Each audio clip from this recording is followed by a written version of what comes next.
हमारे साथ गुरजीत सिंह भी जुड़ गए हैं। आप पूर्व राजदूत हैं, जर्मनी, इटली और इंडोनेशिया में आप सर्व कर चुके हैं। सर, बहुत बहुत स्वागत है आपका आज तक पर। गुरजीत जी, जो तस्वीर अभी तक की दिखाई दे रही है, हालांकि फाइनल नतीजों का इंतजार करना होगा, लेकिन जो पहले के सर्वेस थे उसमें जो बाइडेन को ट्रंप के ऊपर एक बढ़त दिखाई दे रही थी, लेकिन अब जिस तरह से नतीजे बढ़ रहे हैं और फ्लोरिडा का जिक्र हम बार बार कर रहे हैं कि फ्लोरिडा तस्वीर बदल सकता है। एक राज्य जहां पर जो ज्यादा नंबर में होता है या जो शक्तिशाली होता है उसी के सत्ता में लौटने की संभावना सबसे ज्यादा होती है। अभी का आपका प्रेडिक्शन या आप अभी की तस्वीर पर क्या समझ पा रहे हैं? इस समय की तस्वीर इतनी सफा तो नहीं है, लेकिन वो बातें तो स्पष्ट हो गई हैं कि जो इस समय स्विंग स्टेट्स हैं, जो जिनका आंकड़ा इस समय बड़ा था पहले के मुकाबले, वो इतने स्विंग स्टेट्स नहीं बचे लगते हैं। ट्रंप अपने स्टेट्स होल्ड किए लगते हैं। दूसरी बात यह है कि जो डेमोक्रेट्स ने नई वोट निकालने की कोशिश की थी, खासकर उन्होंने जो बोला कि ब्लैक्स या हिस्पैनिक्स, उनकी जो वोट है निकली तो है, लेकिन लगता है ट्रंप की ओर भी गई है। तो जो फ्लोरिडा, टेक्सास ऐसे बड़े बड़े स्टेट हैं, उनमें जो डेमोक्रेट्स की बढ़त है वो हुई है, लेकिन इतनी बढ़त नहीं हुई कि वो स्टेट कैप्चर कर ले। तो इसलिए अभी तक आप देखें, कुछ सब स्टेट जो पिछली बारी ट्रंप ने होल्ड किए थे या डेमोक्रेट्स ने होल्ड किए थे, वो वैसे ही चल रहे हैं। तो जो डेमोक्रेट्स एक बदलाव लाने की कोशिश कर रहे थे, उनका वोटिंग परसेंटेज बढ़ा है, लेकिन इतना नहीं बढ़ा है कि वो स्टेट कैप्चर करे।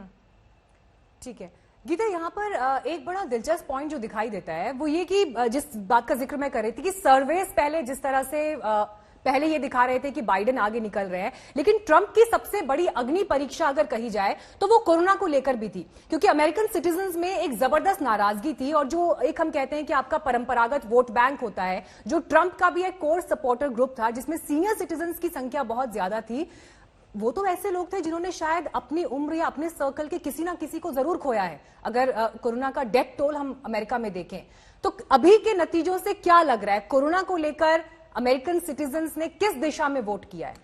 मीनाक्षी, अगर कोरोना नहीं होता तो जो अभी हम देख रहे हैं यूएस इलेक्शंस में, वो तस्वीर ही बहुत अलग होती। तो कोरोना का बहुत ही बड़ा हाथ है, जिस वजह से ट्रंप को इतनी मशक्कत करनी पड़ी और लड़ाई इतनी लंबी और बड़ी हो गई। अगर कोरोना नहीं होता तो फिर इकोनॉमी को लेकर अगर देखें तो काफी लोग नाखुश नहीं हैं।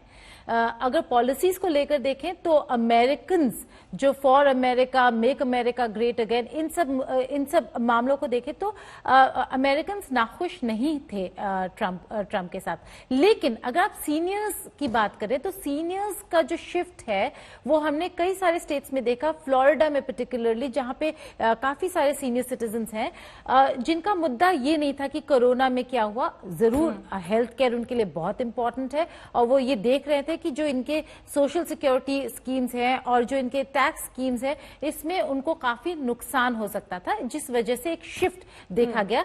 लेकिन एक और बहुत इंटरेस्टिंग चीज हुआ मीनाक्षी इस पूरे इलेक्शन के दौरान, वो ये है कि सीनियर सिटीजन का जो वोट शिफ्ट है वो इस मुद्दे पर भी था, क्योंकि हम बात कर रहे थे सीनियर्स के साथ फ्लोरिडा में, वो इस मुद्दे पर था जो कैरेक्टर को लेकर है। तो हम मिड एज ग्रुप की बात नहीं करते हैं, लेकिन जब सीनियर्स की बात करें और बिल्कुल कॉलेज स्टूडेंट्स की बात करें तो उनके लिए कैरेक्टर बहुत ही बड़ा मुद्दा था कि डिसेंसी, कि हम वापस से अमेरिका को डिसेंट बनाएं। ऐसा डिस्कोर्स हो जहां पे बातचीत करने में और ये बोलने में कि हमारे प्रेसिडेंट ने क्या बोला उसमें शर्म ना आए। तो ये कैरेक्टर की बात और डिसेंसी की बात काफी चर्चे में रहा। ये आपने गीता बहुत इंटरेस्टिंग पॉइंट उठाया, क्योंकि ये पर्सनालिटीज से जुड़ा भी एक मामला है और हम देखते हैं कि जो हिंदुस्तान की पॉलिटिक्स है वहां चाल, चरित्र, चेहरा ये अमूमन डिस्कस होता है और मॉरल हाई ग्राउंड्स की हमेशा बात होती है।